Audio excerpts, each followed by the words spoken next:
Olá, boa noite. Estamos começando o quarto episódio desse Diário do Gulag para saber o que vai acontecer ou como que a gente pode passar por essa crise do coronavírus, especialmente do lado econômico. Uma coisa que eu tenho observado, quem está assistindo televisão o dia inteiro ou está assistindo boa parte do noticiário, não que eu esteja fazendo isso, depois eu vou dar até algumas dicas de cursos e de coisas interessantes para se fazer, mas aparentemente a imprensa está mudando um pouco o tom. Até ontem, anteontem, o tom era de alarme, desespero, pânico total. E eles começaram a perceber que se as pessoas ficarem dentro de casa assistindo noticiário 24 horas por dia, elas não vão morrer de coronavírus, elas vão se suicidar em casa pelo pavor. O que não significa que a gente não tem que ter uma postura absolutamente responsável, que aparentemente aos poucos está chegando nas pessoas da sociedade. Sem contar as pessoas que são menos iguais que outros, que são os soldados bem-aventurados aí que vão trazer as comidas pelas entregas rápidas, o pessoal da saúde, o pessoal que continua trabalhando independente da situação que a gente vive. E a gente percebe no Brasil que muita gente... agora está ficando muito claro no país essas diferenças. Quer dizer, aquele cidadão abandonado da rua que era invisível, aquela faxineira da sua empresa que você não cumprimentava, aquele ônibus lotado que passava do seu lado no trânsito, aquela pessoa que pega 5 ônibus, mora em 6 metros quadrados e tem que chegar para trabalhar ou para vender paçoca na Faria Lima. Esse pessoal está começando a aparecer, até porque esse pessoal pode ficar doente, pode passar para quem tem dinheiro, para quem tem condição. E talvez uma perspectiva que a gente tem, uma possibilidade de melhora desse país, é que após a gente passar por esse período de restrição, que a gente não sabe exatamente como vai ser, efetivamente é um aprendizado muito grande para um país que nunca passou por restrições, né? Estou aqui com a Ana Carolina. Ana Carolina, boa noite. Boa noite. Tudo bem com você? Tudo em ordem. Estamos todos isolados aqui. Ana Carolina, uma dúvida para mim? Tem alguma pergunta para fazer? Vários países já começaram a adotar uma política de apoio aos trabalhadores, ao pessoal que vai ficar sem emprego, que vai ficar em casa sem poder trabalhar. O que você está achando das medidas que estão sendo anunciadas pelo governo brasileiro? Hoje teve panelaço de novo, foi forte aqui. Que medidas, né? Que medidas, porque não teve nada. Acho que o Guedes está de quarentena também, ele está paralisado. Veja, não saiu nada efetivamente. É o que a gente tem brigado desde o primeiro dia, falando, quer dizer, primeiro que tem que acabar com aquela fantasia que existem entre, especialmente, pessoas que aí sabem economia pelo lado torto. Cada um tem que defender o seu pedaço, entendeu? Então eu vou defender o meu. Médico, economista não tem que ser médico, não tem que dar palpite sobre remédio para coronavírus, assim como pessoas que não têm formação em economia ficam dando palpite sobre economia, né? É bom que a gente tenha o quê? 70 e poucos inscritos, 4 dias que a gente tá falando e já tem uns 4 ou 5 haters, né? Não é chique ter haters, gente que te odeia e que fica fazendo discurso que não, que o governo não tem que ajudar ninguém, que o governo tem que ter equilíbrio fiscal sem a menor noção. Uma você tá num mundo caótico e os governos precisam emitir dinheiro. O Trump, que era um cara que também dizia que era o Chinese virus, era uma gripezinha também, se ele não falava little gripe, né, em inglês, little flu, mas ele mudou a postura. Desde a semana, desde quinta, sexta-feira, ele tá, desde quarta, quinta-feira, ele tá diariamente aparecendo na televisão, falando com uma postura séria, conciliadora, né, colocando as pessoas para falar. Então ele coloca o médico, coloca o vice-presidente, coloca o superintendente de saúde, o cara que está gerindo a crise nos Estados Unidos. E segunda-feira, muito provavelmente, o Congresso americano vai aprovar um pacotaço aí de coisa de $1 trilhão, que é um número quase infinito na visão financeira, que você vai injetar $1 trilhão na economia, e é dinheiro que vai para as pessoas. Ele pretende entregar um cheque, né? Talvez não um cheque real, porque nos Estados Unidos ainda se usa muito o cheque, mas ele vai fazer uma transferência de renda para todas as pessoas. A estimativa é para quem ganha até $100 mil, que para os Estados Unidos é um padrão classe média baixa, e na Alemanha foi aprovado algo de 80% de acréscimo, né? A Europa já considera romper os limites fiscais da zona do euro, e a Alemanha já anunciou pacotes, a Inglaterra está estudando pacotes, e no Brasil a gente tem esses anúncios tímidos aí de que a força de trabalho vai poder ser reduzida, Os bancos ainda não manifestaram nada, vem sábado, domingo. Segunda-feira nós vamos ver se vai sair mais alguma coisa. Mas em momentos de crise e catástrofe, você tem que jogar dinheiro na economia. Você tem que salvar as pessoas que vão começar a ficar paradas mesmo. Quer dizer, se até agora você havia uma redução forte com a decretação da quarentena aí pelo João Dória, em São Paulo, pelo menos, você vai ter muita gente paralisada e a tendência é que o Brasil todo entre num regime de quarentena, porque já tem hoje, todos os estados estão com casos e é nítido que o país não tem condições de absorver isso se você não fizer uma quarentena muito forte para a gente não virar um modelo italiano ou espanhol de expansão da gripe. Então, é fundamental que o governo faça alguma coisa na segunda-feira. Nos próximos dias a gente vai pensar em alguma coisa de talvez abrir um cadastro, alguma forma das pessoas se manifestarem sobre uma forma de ajudar, quer dizer, as pessoas se manifestarem quais são as necessidades que ela tem, para que esses grupos que estão sendo prejudicados sistematicamente pelo vírus tenham que ter um apoio, não é só companhia aérea, a gente pode listar companhia aérea, hotel, bares e restaurantes, pessoal de arte, de espetáculos, professores autônomos, né? Você tem inclusive é que a minha sorte é que tem quem ajude, e nós estamos num ambiente que eu não tornei só professor e tenho uma visão diferente da vida. Mas as pessoas que são só professores de pós-graduação, por exemplo, hoje no Brasil, eles se recebem por nota fiscal. Tem aula, eles ganham, não tem aula, eles não ganham. Consultor tem consultoria, ele trabalha, não tem consultoria, ele não trabalha. Então, você tem uma margem, um grupo de pessoas gigantesco na economia, que você pode calcular pelo menos aí na faixa de uns 30 milhões de pessoas, que está à deriva nesse momento e depende do governo para fazer alguma coisa. Se não sair alguma coisa, a gente tem que fazer uma pressão, a sociedade tem que fazer uma pressão via redes sociais, via alguma coisa, e a pressão maior é o seguinte: não dá para pagar empréstimo, não paga, não dá para pagar imposto, não paga, entendeu? É uma desobediência civil, ao contrário, porque a minha dica entre você pagar imposto e você pagar empréstimo, você paga a comida que você vai ter que comprar, porque se a tendência aí, e um dos detalhes que nos próximos dias a gente vai apresentar sobre cenários futuros, é que se a crise passar de setembro, né, ou for até meados de setembro, agosto, setembro, que é um panorama factível, num panorama aí do que o Ministério tem dito, não há sobrevivência que garanta a vida de gente fazendo home office. Até porque home office não é tão produtivo como a vida real, né? Tem muita gente fingindo que está fazendo home office em casa, e o cara que vende pastel na feira, ele não faz home office, ele não consegue. A feira é lá, ele tem que vender pastel lá mesmo, a feira não vai parar, provavelmente a banca de pastel não vai parar, mas ele vai ter que vender isso em algum lugar. Ele, o vendedor de bala no farol, o professor universitário, o astro de espetáculos do teatro. Então, que venha esse pacote de ajuda, porque se não vier, a coisa vai ficar pior. A gente vai falar nos próximos dias sobre os cenários futuros, mas eu estou percebendo que os panelaços estão cada vez mais fortes e estão demorando mais. Então, o que era 5 minutos, hoje foi 15 minutos e com xingamentos até Bolsonaro assassino. Então, eu acho que, não sei se a sua opinião também é a mesma, de que vai ter alguma mudança no panorama político, essa crise no Brasil.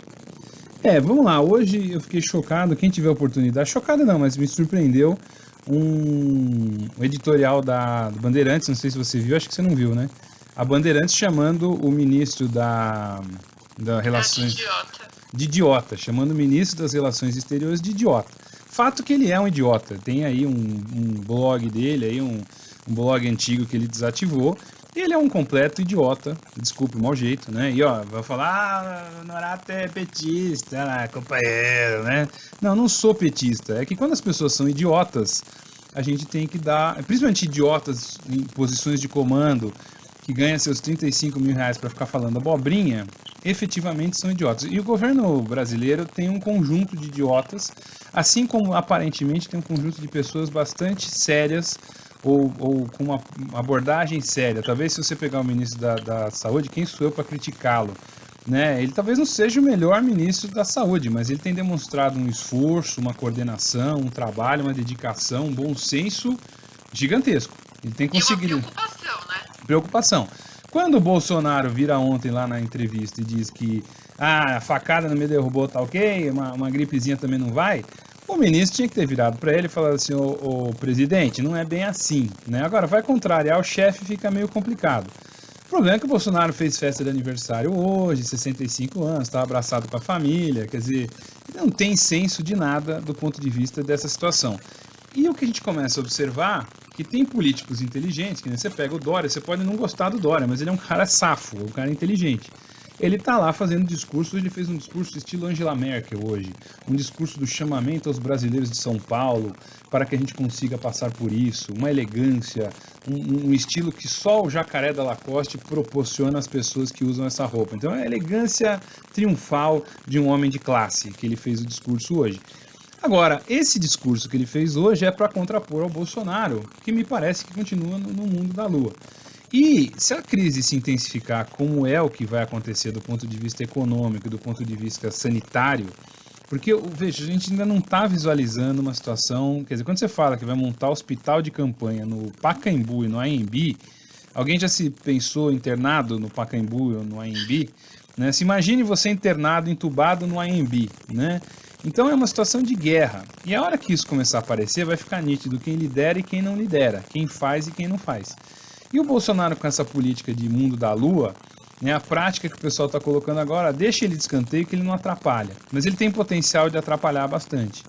E se ele não tomar o prumo, e é um alerta, pode ser até querido Bolsonaro, ouça, você não vai ouvir porque tem 10, 70 inscritos no canal, ninguém vai passar isso para você. Mas larga de ser estúpido, homem, e assume uma posição de liderança.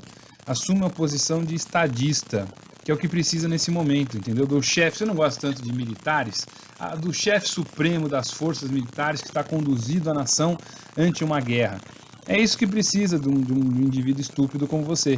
Então, desculpa, mau jeito, mas deixe de ser estúpido e tome uma providência como essa. Porque senão os fatos vão deixar você para trás. Você já errou fortemente na semana passada e vem errando no tom do que você diz aí. E, do outro ponto de vista, você pega outras figuras, como o próprio Witzel, que parece também um outro maluco, né?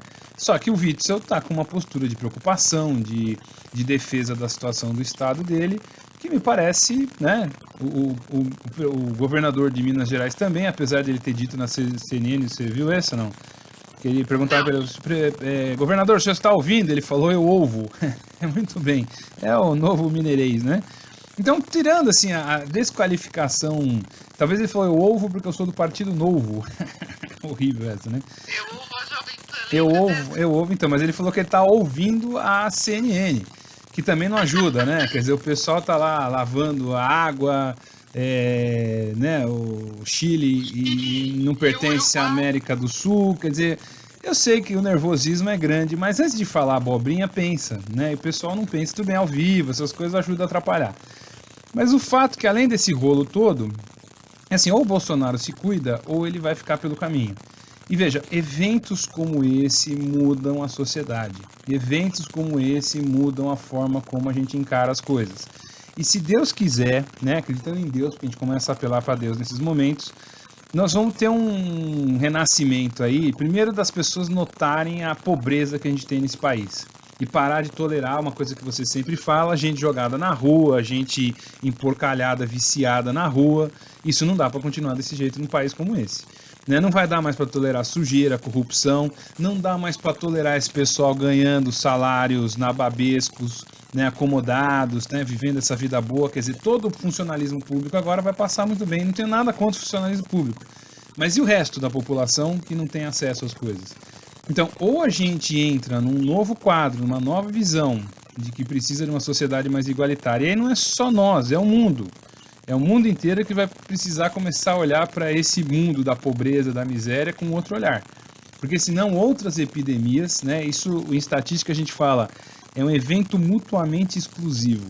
O fato de resolvermos esta pandemia não significa que não teremos outra, né? Então vamos tomar muito cuidado. Hoje, por exemplo, teve uma notícia que tem 3 médicos chineses foram reinfectados pelo vírus. Olha que sensacional. Eu estava assistindo um filme que é curioso, né?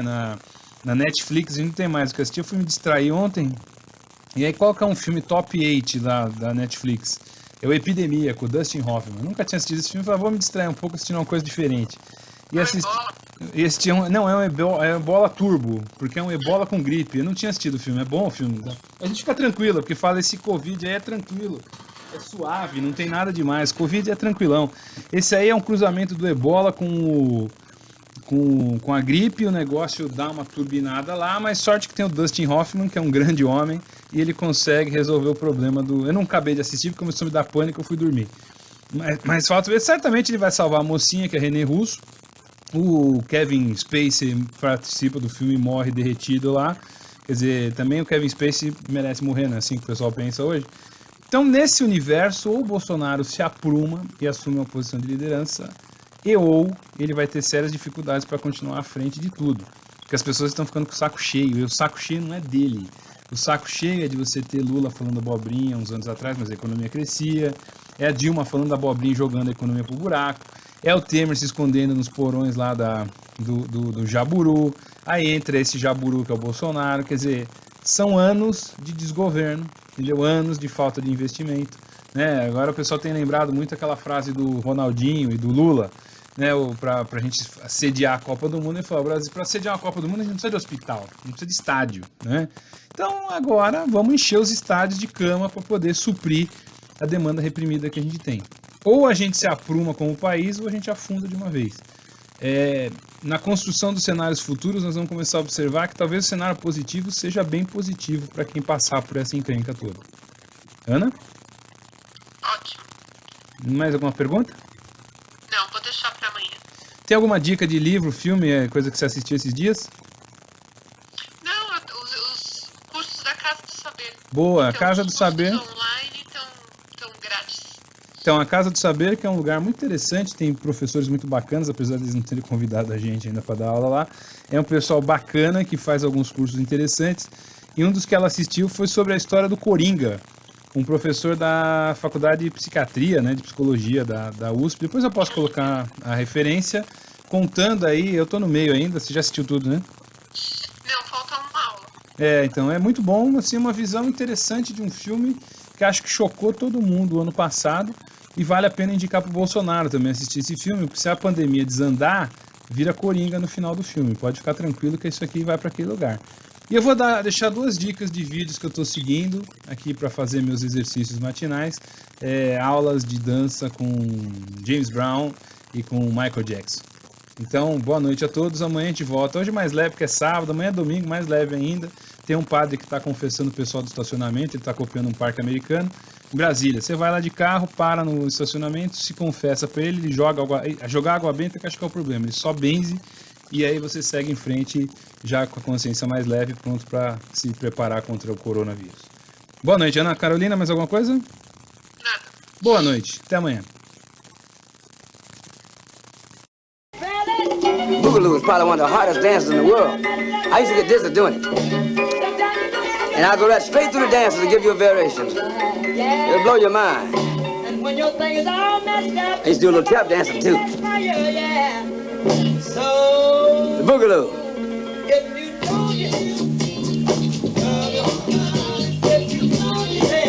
Funky chicken. The old James Brown. Mashed potatoes.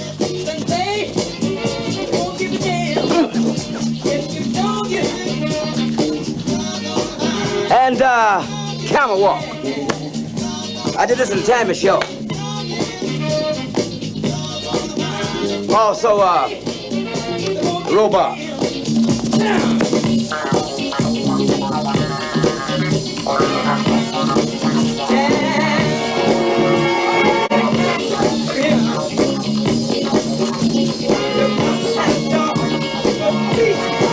Oh, get down.